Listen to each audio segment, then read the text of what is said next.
Hi, I'm Emily from Collage Quilter.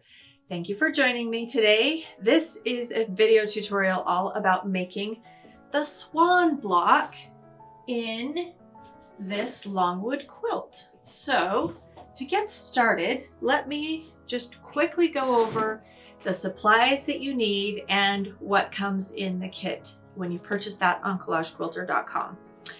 So when you purchase the swan kit, now some of you might be participating in the block of the month where you get it monthly. Others might just be purchasing it separately, individually. Either way, you get a very generous assortment of fabric. So you're going to have the background fabric, you're going to have the collage fabric, and the border fabric for this block. And you should have a really nice sufficient quantity so that you can have extra for lots of fussy cutting.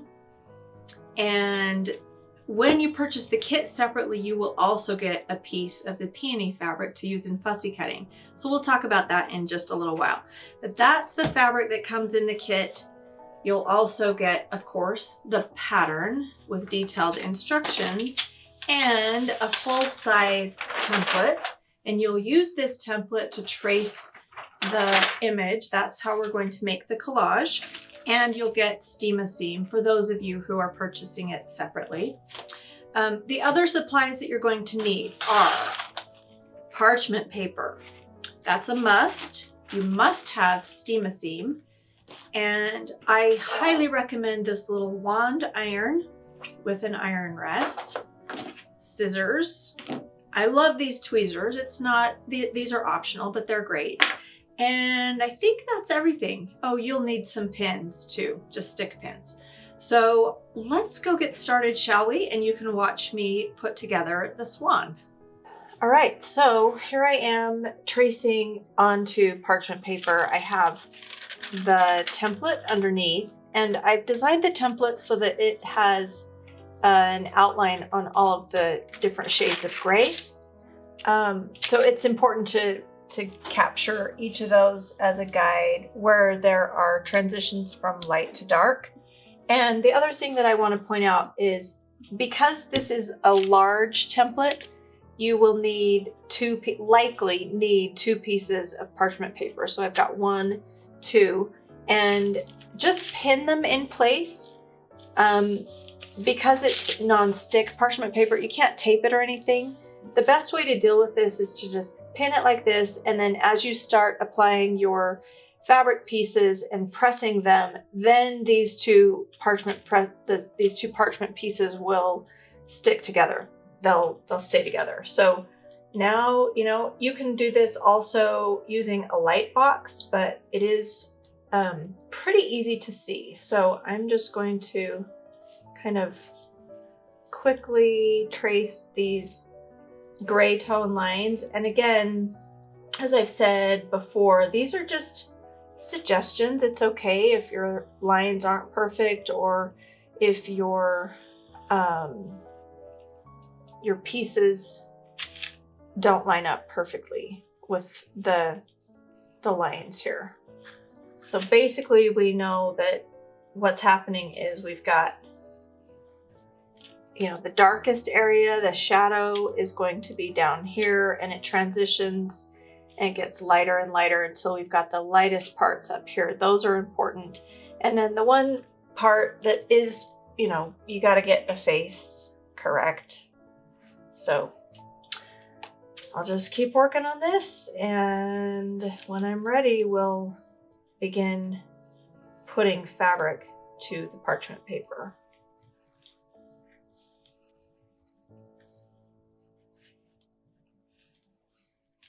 All right, so I have my whole swan traced here, and I just want to demonstrate and talk to you real quick before I dive in and just start working, that it's these pieces along the seam that will hold these two together. So following the template, you can kind of see how I'm going to just press these pieces to the parchment paper, and that will kind of stitch the seam together, so to speak. All right, so I'm just gonna keep working now.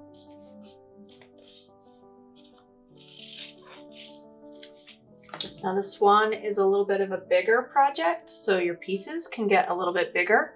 And surprisingly, this is a very forgiving pattern. I think you'll have a lot of fun with this.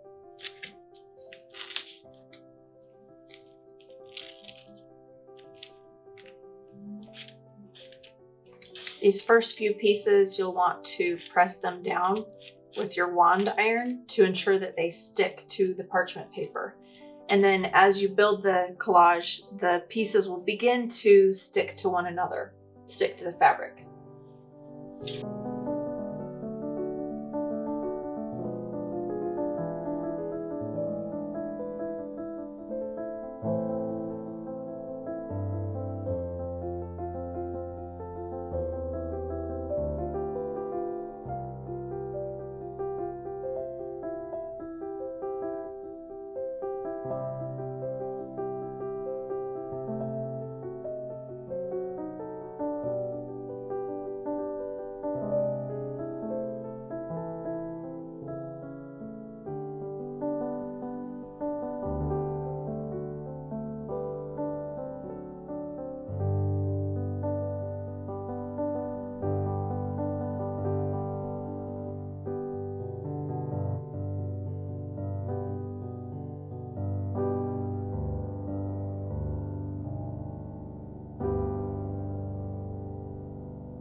All right, so I am going to do the face now, and I'm going to do what I call a sass tracing.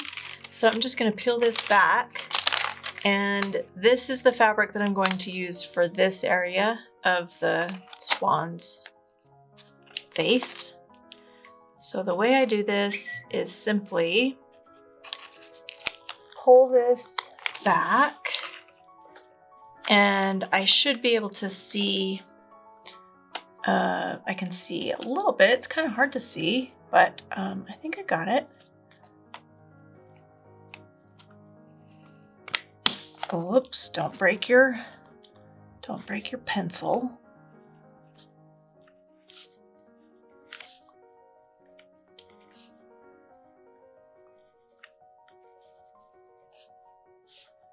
And yeah, there we go. So that's the shape. Now I'm going to put this back on here, and if it's a little hard to see, you can trace it again on this side. And then I will cut out according to that little template. So that's how I do a sass template. Let me cut this out.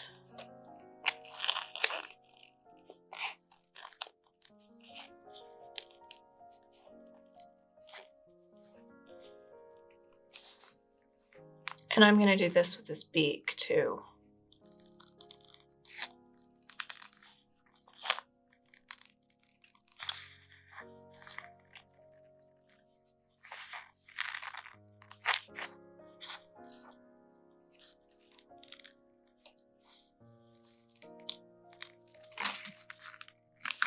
Set that aside for a second and finish this.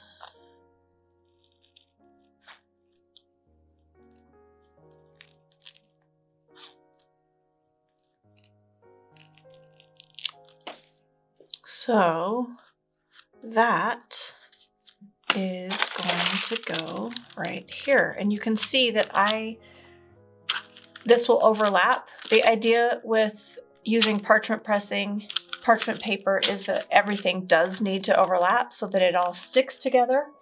So now I can take this piece off and there we go. Now I'm going to do I'm gonna do his beak. The exact same thing. Let me get my pencil. Pull that back. And I'm not gonna worry about this, and I will apply the nose hole after I have the beak on. I'm just going to peel the paper back make sure the seam stays on the fabric. And let's see, let's go like this. On this, I'm going to make this a little bit bigger than the template just to ensure that we have that overlap that is so important.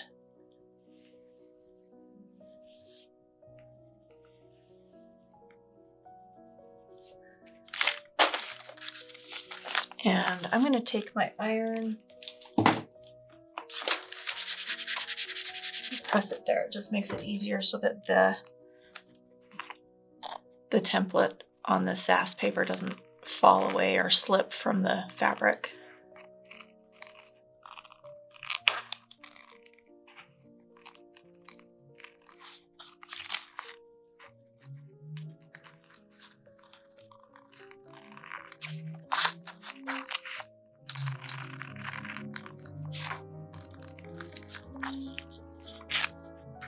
Set that aside. Finish this up.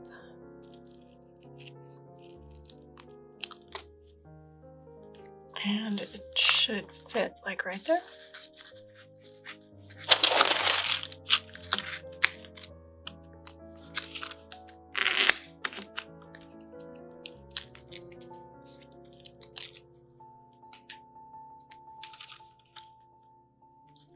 And I'm going to tuck this underneath the black part. So So I'm going to use these handy dandy tweezers that I love and get this tucked right under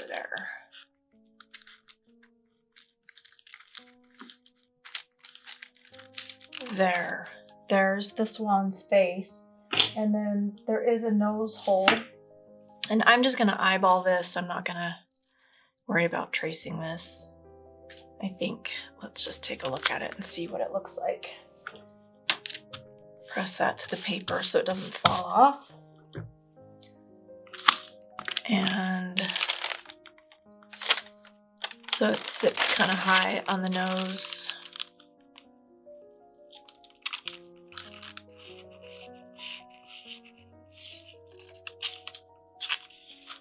And I think it goes about right there.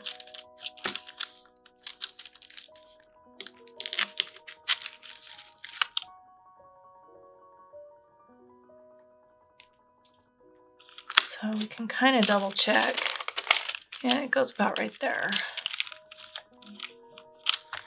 So there we go. There is our swan, completely finished.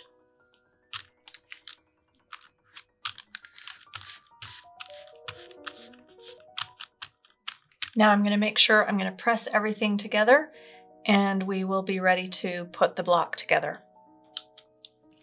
Okay, so I hope that was helpful to watch me collage. One thing I want to say about the swan, even though this is a big project and it looks a little intimidating, this is actually one of the easier projects in making this quilt. So if this is your first time doing a collage, I think this, as long as you're confident, I think you've got this. This is not a difficult project to do.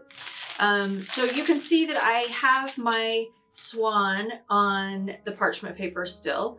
When I was finished collaging, I took it over to the iron, the large iron. I pressed it all down. So all of these pieces now stick together. And when I peel it away from the parchment paper, it's going to be like a sticker. It will still have the steam-a-seam on the back, and the steam-a-seam is still sticky. That's what I want, so that I can now press it to my block. Here's the block. I've already made this, so follow the instructions in the pattern. You'll cut out your, I think it's a 22-inch square, but look at the pattern, and cut out the accompanying border fabric for this block. Piece it together using a 1/4-inch seam. Have this pressed and ready to go. And now I'm ready to make my composition. So let's do that. All right, so I have pulled the swan off in one piece, and you can see all those pieces are sticking together. There's another thing that I want to point out to you, and that is there are a few holes where you can see that I haven't overlapped the fabric. I don't ever worry about that, because I think when you put it on the background, it's actually kind of nice to have a little bit of the background fabric showing through. It just makes it a little more a part of the composition. So now I've got the swan in place, and I've taken my fussy cutting fabric that is what I've used in the border. And as I said, I gave you a generous amount in the kit. So I just started cutting. So I've prepared it with steam-a-seam, and I've cut out all the leaves and flowers that I want from this. And I've also used peonies from the peony fabric that was sent to you in last month's block. So please keep all of your scraps. In fact, you'll have quite a bit of leftover fabric from this block that you'll want to use in the koi and the snail, and you should have a sufficient quantity for that. So now I'm just going to, I've got all of this prepared with steam-a-seam, and I'm just going to start composing. I'm going to create the composition. So just as before, I will, peel things off. But before I even get to that point, it's kind of nice to just play with things and see what kind of composition I can come up with that looks pretty.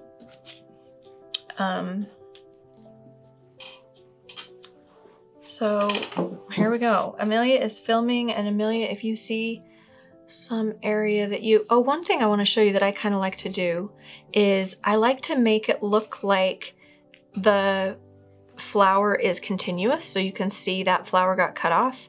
So I'm going to continue it right there and then maybe add something else right there.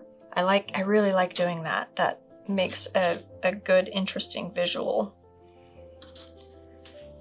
And we might do the same thing about right here. Something like that.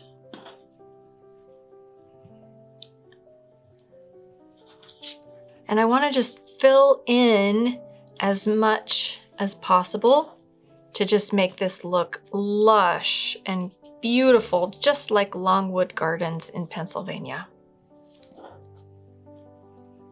If you've never had the opportunity to go to Longwood, I highly recommend it. I live in Utah and I discovered it years ago, and it is just such a beautiful, beautiful place to visit that I had to take my kids back there a couple years ago. Let's see here, where do I want this? Maybe sticking out like that. I don't know, Amelia, what do you think? How's it looking? Looking good. Any changes that you think I should be making? I'm gonna put both butterflies right there. Maybe put another one, maybe, I don't know, down here. Where do you think I should put this one? Something like that, maybe? What's your opinion?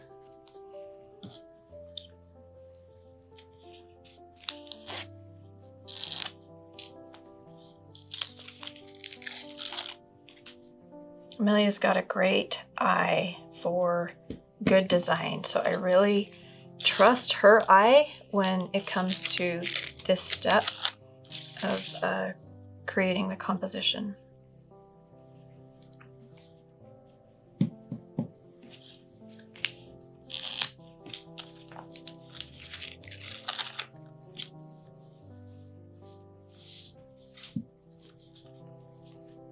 I really enjoy this step too. So you can just add as much as you want. And of course you can pull in, you can incorporate fabric from different sources as well. This just happens to be, I love using fussy cutting fabric that falls off the edge of the border or something, you know. I think this is fun.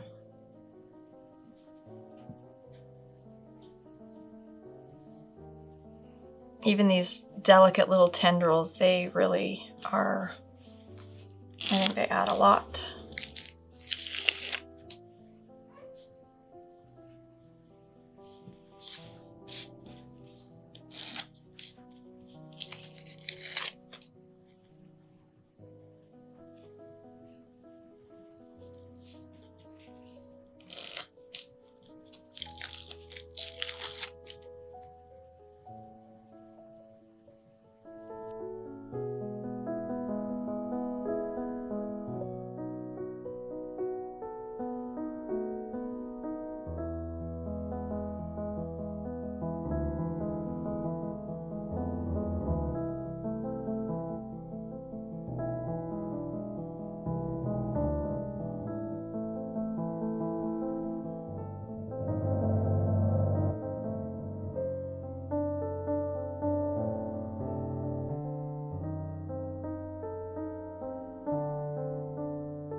Okay, so how does it look?